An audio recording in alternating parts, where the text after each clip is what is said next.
ये आचार्य निमित्त लिख देते, कारण काय को लिखा, निमित्त लिख देते नहीं हम, चक्कर तो नहीं खाते ना हम, कारण क्यों लिखा?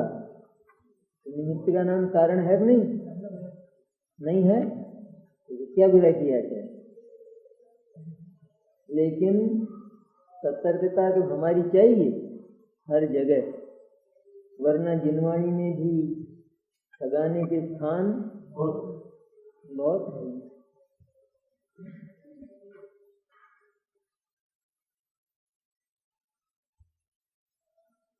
बंध के कारण भी अध्यवसान का कारण होने में ही बाह्य वस्तु का कार्य क्षेत्र पूरा हो जाता है, वह वस्तु बंध का कारण नहीं थी। यहाँ प्रश्न होगा, लंबी टीका है, बहुत महत्व की बात है। ये आचार्य की टीका भी लंबी है, गाथा तो वही है, 4 चरणों की गाथा है, 2 लाइनों की।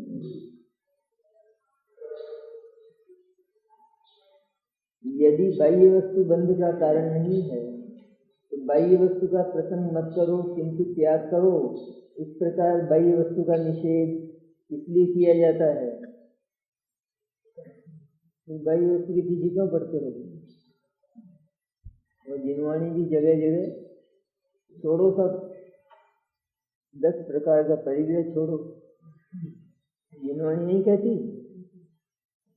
ऐसा क्यों कहा जाता है? फिर ये बाह्य वस्तु बंध का कारण नहीं है तो फिर उसको छोड़ने का अनुरोध, उसकी प्रेरणा क्यों की जाती है? आचार्य स्वयं क्यों करते होंगे, दुनिया कहती होगी तो दुनिया से तो मतलब नहीं है, लेकिन स्वयं आचार्य जिनवाणी में बाह्य वस्तु के त्याग की बात क्यों करते हैं? वस्त्र नहीं छोड़े तब तक मुनि नहीं हो सकते, ऐसा क्यों बोलते हैं? वस्त्र राग पैदा करता है, वस्त्र ममत्व पैदा करता है, तो आचार्य कहते हैं कि नहीं करता, तो क्यों छुड़ाते हो? छुड़ाते क्यों हो उसको? बताते हैं अभी, इसलिए छुड़ाते हैं। तो इसका समाधान इस प्रकार है कि अध्यवसान के निषेध के लिए बाह्य वस्तु का निषेध किया जाता है। हम जो निषेध करते हैं ना बाह्य वस्तु का, तो अध्यवसान के लिए उसका निषेध करते हैं। हम केवल बाह्य वस्तु नहीं छुड़ाते, पर हम अध्यवसान छुड़ाते हैं। इसको छुड़ाते हैं, अध्यवसान छुड़ाते हैं। बाह्य वस्तु के बहाने अध्यवसान छुड़ाया जाता है, क्योंकि अध्यवसान बाह्य वस्तु के अवलंबन के बिना नहीं होता। अध्यवसान को किसी न किसी बाह्य पदार्थ का अवलंबन होता है, इसलिए बाह्य पदार्थ को छुड़ाकर अध्यवसान छुड़ाया जाता है।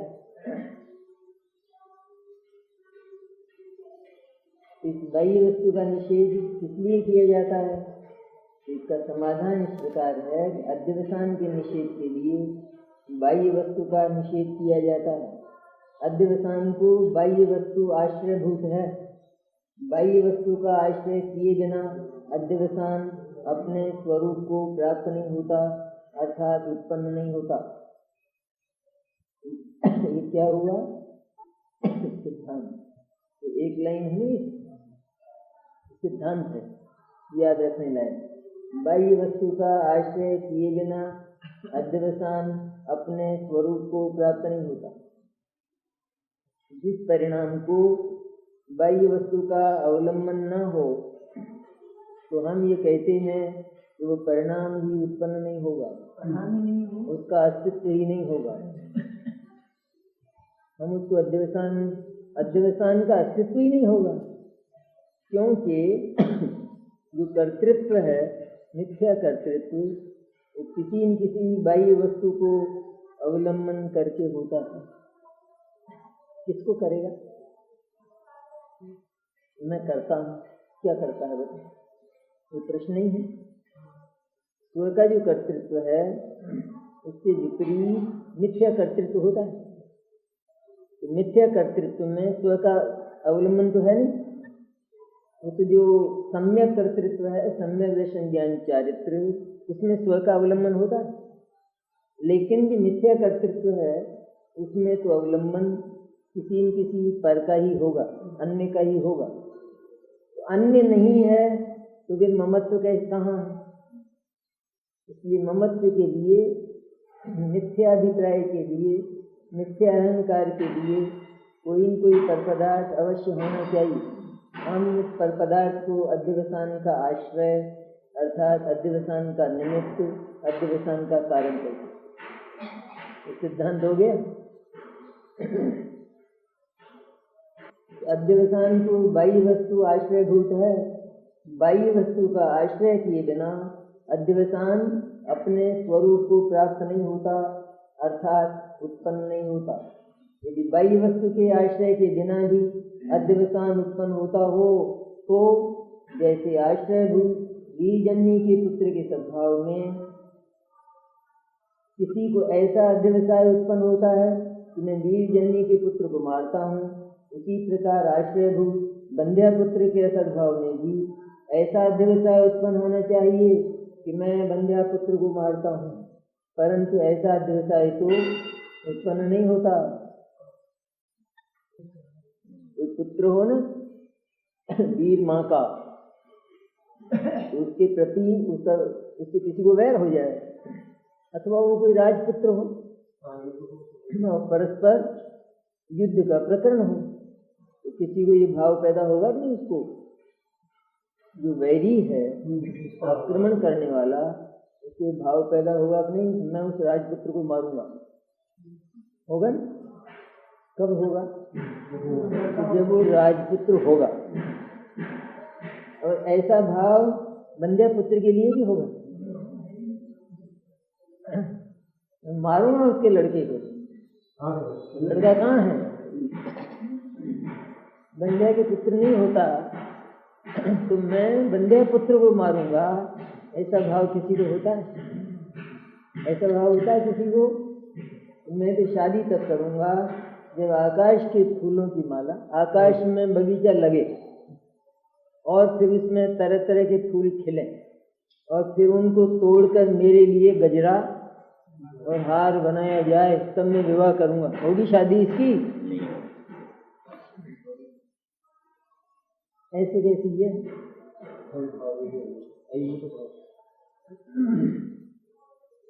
मुनिराज को ऐसा भाव आवे कभी कि हमारे तो सारे कपड़े फट गए,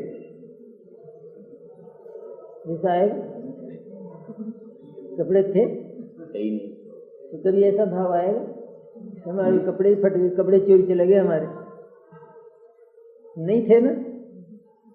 नहीं है। जिसकी नास्ती है, जिस पदार्थ की, इसका अवलंबन करने वाला भाव कहाँ से होगा? तो इसलिए जो अध्यवसान पैदा होता है तो वह किसी न किसी बाह्य पदार्थ का अवलंबन लेकर मैंने उसको विषय बनाकर, उसको निमित्त बनाकर, उसको कारण बनाकर नहीं, निमित्त बनाकर पैदा होता है। इसलिए किसी बाह्य वस्तु का परित्याग अध्यवसान के परित्याग के लिए ही कराया जाता है, क्योंकि अध्यवसान में वो बाह्य वस्तु पड़ी रहती है, बल्कि अध्यवसान का शरीर ही वो बाह्य वस्तु है। भीतर जो भाव पैदा हुआ, जैसे मैं शरीर को सही रखता हूँ, ठीक रखता हूँ, ये भाव भीतर पैदा हुआ आत्मा के भीतर। इस भाव में शरीर है कि नहीं? ये शरीर नहीं, ये तो यहाँ है इसकी जगह, लेकिन इस भाव में शरीर आया कि नहीं? ये भाव शरीर का बना हुआ नहीं? तब आचार्य कहते हैं छोड़ो इसको, ये जो शरीर की बात है, तुम शरीर को अपने परिणाम में से निकाल दो तो कुछ बचता है? फिर परिणाम में कुछ नहीं बचता है। कुछ बचता है? नहीं बचता। जैसे मैं खाना खाऊंगा, ऐसा विकल्प किसी को हुआ, अब इस विकल्प में से खाना निकाल दे अपन तो कुछ बचा? तो क्योंकि हर विकार वो किसी अन्य पदार्थ का आश्रय करता है, तो वो पदार्थ भी होता है और वो पदार्थ उसके भाव में भी होता है, तो उसका भाव उस पदार्थ का ही बना हुआ होता है। तो आचार्य क्या छुड़ाते हैं? तो भाव में जो दूसरा पदार्थ है उससे छुड़ाते, नहीं छुड़ाते। किसी के घर जाने से झगड़ा होता हो तो ये तो कहेंगे मत जाया करो वहां तो वो घर झगड़ा कराता है क्या? अरे तू वहां जाता है तो झगड़ा कर बैठता है, वहां मत जाया कर। तो वो घर गाय के लिए छुड़ाया जाता है? वो घर छुड़ाकर झगड़ा छुड़ाया जाता है या घर छुड़ाया जाता है? इसके बाद झगड़े का मन न रहे, मन बहुत अच्छा हो जाए तो घर को कौन छुड़ाएगा? फिर तो कहेंगे जाओ जाओ वहां जाओ, अपना बहुत प्रेम है। इसलिए बाह्य वस्तु के बहाने अध्यवसान का ही परित्याग सभी आचार्य, सारी ही जनवाणी कराती है।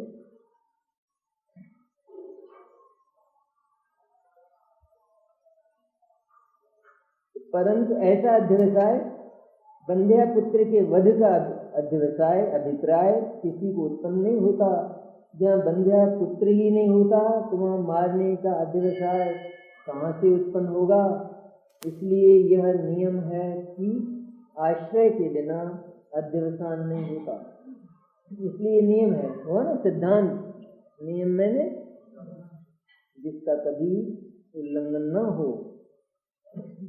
अध्यवसान बाह्य वस्तु के आश्रय के बिना नहीं होता, और इसीलिए अध्यवसान को आश्रयभूत बाह्य वस्तु का अत्यंत निषेध किया गया है, क्योंकि कारण के प्रतिषेध से ही कार्य का प्रतिषेध होता है।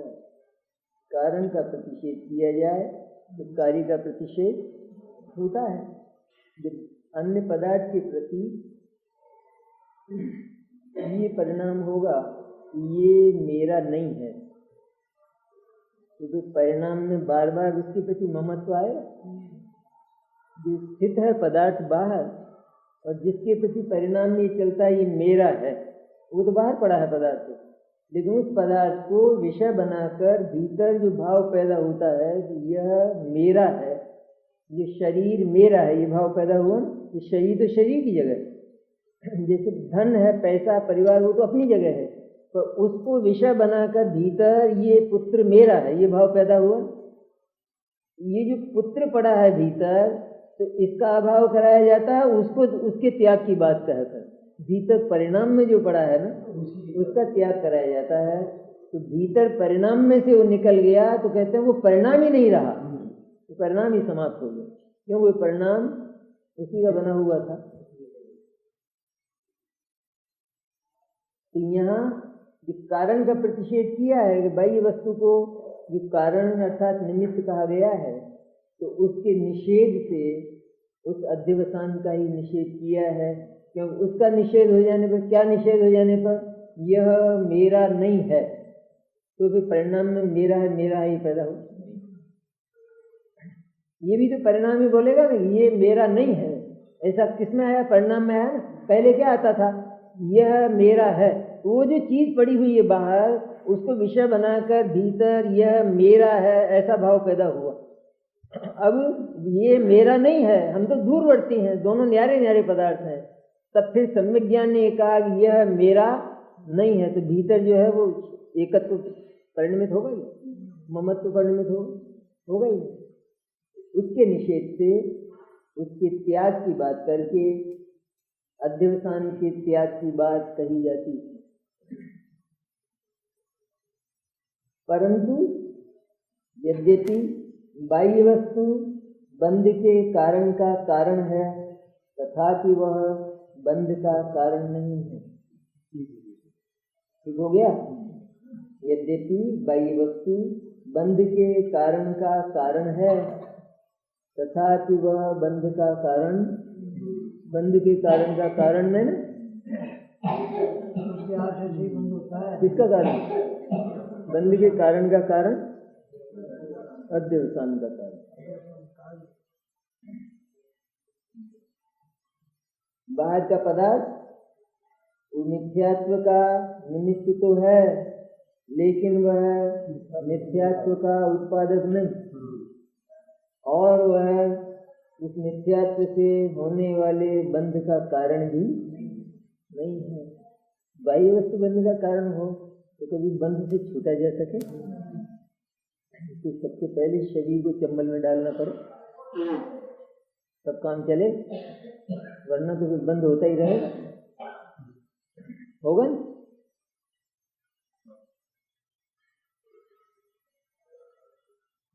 क्योंकि अब देखो कैसी देखे, क्योंकि ईर्ष्या समिति में परिणित मुनीन्द्र के चरण से मर जाने वाले ऐसे किसी वेग से आपतित काल प्रेरित उड़ते हुए जीव की भांति बाह्य वस्तु जो कि बंध के कारण का कारण है, वह बंध का कारण न होने से बाह्य वस्तु को बंध का कारणत्व मानने में अनेकांतिक विश्वाभास है जो विचार आता है। ईर्ष्या समिति में परिणित मुनीन्द्र के चरण से मर जाने वाले मुनिराज ईर्ष्या समिति में प्रवर्तित होते हैं, ईर्ष्या समिति से चलते हैं, चार हाथ जमीन देखकर चलते हैं, ऐसी आदत ही होती है मुनिराज की। आदत ही ऐसी होती है, आदत देख कर चलते हैं, माने वो कोई वैसी वृत्ति बनाते हैं तो नहीं, क्या करते हैं? आदत ही होती है। किसी को बीमारी होती है ना, जैसे तो बीमारी करता है क्या? वो बीमारी है, किसी को श्वास की बीमारी हो, खांसी की हो तो खांसी करता है, तो क्या है? बीमारी है, मेरी आदत ही है। इस तरह जब मुनित्व आता है तो भीतर वितरागता इतनी प्रचुर होती है कि राग थोड़ा सा रहता है और थोड़ा सा राग ये काम करता है अपने आप ही। ऐसी एक राग की वृत्ति भी सहज, राग की वृत्ति भी सानुरोध नहीं, अनुरोध पूर्वक नहीं, लेकिन यूं ही जैसे आदत ही बन गई। ऐसा है तो खाना खाते हैं अपन, खाना खाते हैं तो सहज ही होता है, सारा ही सहज होता है। एक एक बात को देख देख के ऐसा।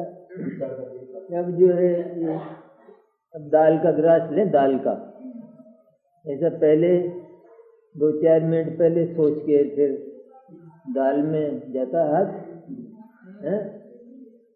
अब लें, अब कत लें, कत ऐसा 2-5 मिनट में पहले सोचता है, क्यों गुंजन?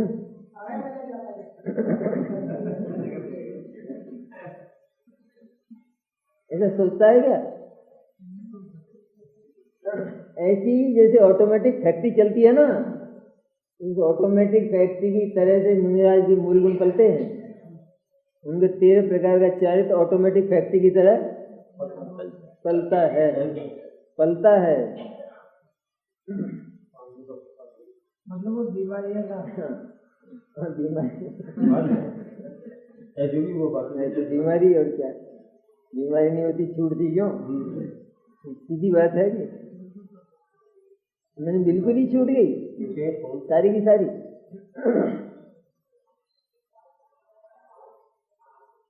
भगवान अनंत के 28 मूल गुण होते हैं कि नहीं? हुकुमचंद भगवान अनंत के मुनि है नहीं? भगवान अनंत है? अरे क्या हो गया तेरे को? मुनि नहीं है क्या वो? मुनि है तो 28 मूल गुण पालते हैं नहीं? नहीं पालते, अपने आप बोलते हैं।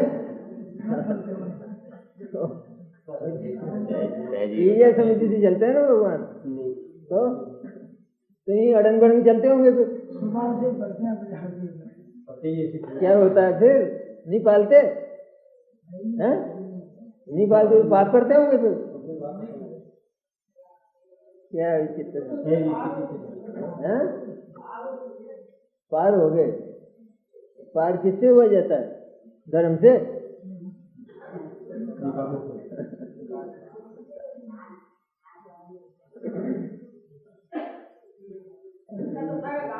भगवान अनंत में और मुनिराज में कोई अंतर दिखता है? जैसे सामान्य केवली हो, है ना, तो कोई अंतर दिखता है? वही नग्न वैसे के वैसे। लेकिन वहाँ पुण्य भाव का नाम निशान ही नहीं है। उसको लेकर तो केवली हो ही नहीं सकते।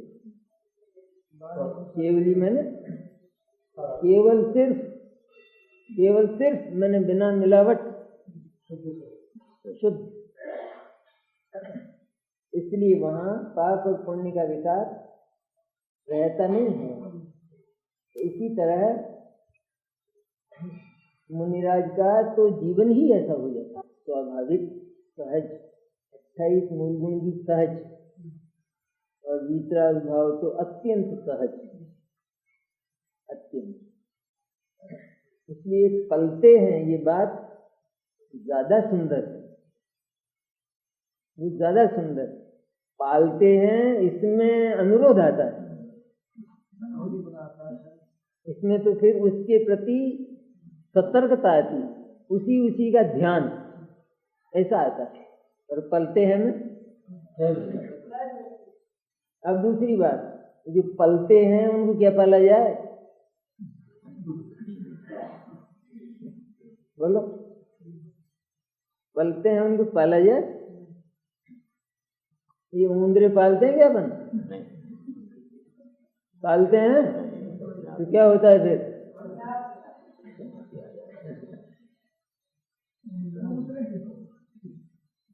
तो पलते हैं पालते हो, ये बताओ तुम तो अन्न तुम्हारे घर का नहीं खाते होंगे, तो ये कौन पालता है? अन्न भी हमारे घर का खाते हैं और हम पालते भी नहीं, तो हमारे समझ में नहीं आती ये बात। तुम्हारे घर का अन्न खाते हैं तो तुम ही पालते हो, फिर जैसा हम तो पालते नहीं है, तो फिर क्या होता है? फिर स्वयं ही अपने आप ही पलते हैं वे। पलना ज्यादा सुंदर है। जहाँ सहज ऑटोमेटिक जहाँ क्रिया हो ना, तो वहाँ अनुरोध नहीं होता, बल्कि क्या होता है वहाँ कि उससे महत्वपूर्ण जो दूसरा कार्य होता है वो किया जाता है, वो किया जाता है। मुनिराज बार बार शुद्धोपयोग करते हैं, वो पुरुषार्थ है, इसलिए वो होता है। किसी भी महत्वपूर्ण कार्य से अपन जाते हों तो अपन एक एक कदम देख देख के रखते हैं, सोच सोच कर, या अपने आप ही वो कदम बढ़ते जाते हैं और हमारा ध्यान रहता है सामने।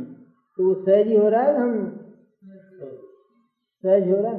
तो नहीं जी वो बोलोगे तुम रखते हो, तुम चल रहे हो, तो हम चल तो रहे हैं लेकिन हमको उसका ध्यान रखने की जरूरत नहीं रहती है, इसलिए वो अपने आप ही सहज ही होता है। इस तरह वृत्ति ही ऐसी हो जाती है मुनिराज की, जैसे अज्ञानी की वृत्ति दूसरे पदार्थ पर झपटने की, लिपटने की, उसके साथ ममत्व करने की, उसके ग्रहण करने की होती है। इसी तरह मुनिराज की निर्ममत्व वृत्ति, राग हल्का हो जाता है, बहुत हल्का हो जाता है।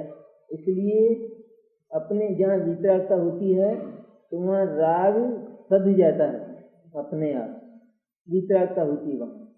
जहाँ वितरागता नहीं होती वहाँ पर वो अनुरोध पूर्वक होता है, क्योंकि वहाँ तो वही पाला जाता है, वहाँ राग पाला जाता है। यहाँ वितरागता पाली जाती है और राग पलता नहीं रहता है, बल्कि मृत्यु की तरफ जाता है। ऐसा एक सहज होता अपना।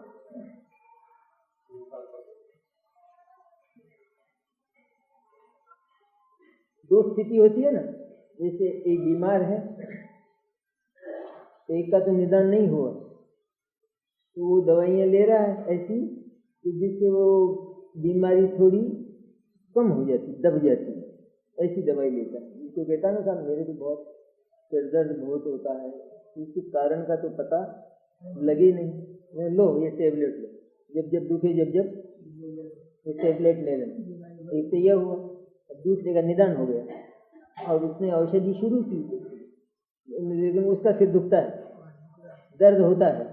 तो ये जो दर्द है ये तो नियंत्रित हो गया, कंट्रोल, ये तो समाप्ति भी हो जा रहा है तो सही, पर समाप्ति की ओर जा रहा है और सहज हो गया है ये, माने ये इसी गति से धीरे धीरे, तो ये तो नियंत्रित हो गया है।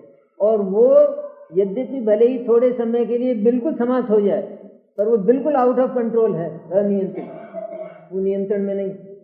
ये ठीक ऐसी स्थिति होती है जहाँ भीतर वीतरागता प्रकट होती है, तो वहाँ राग नियंत्रित होता है।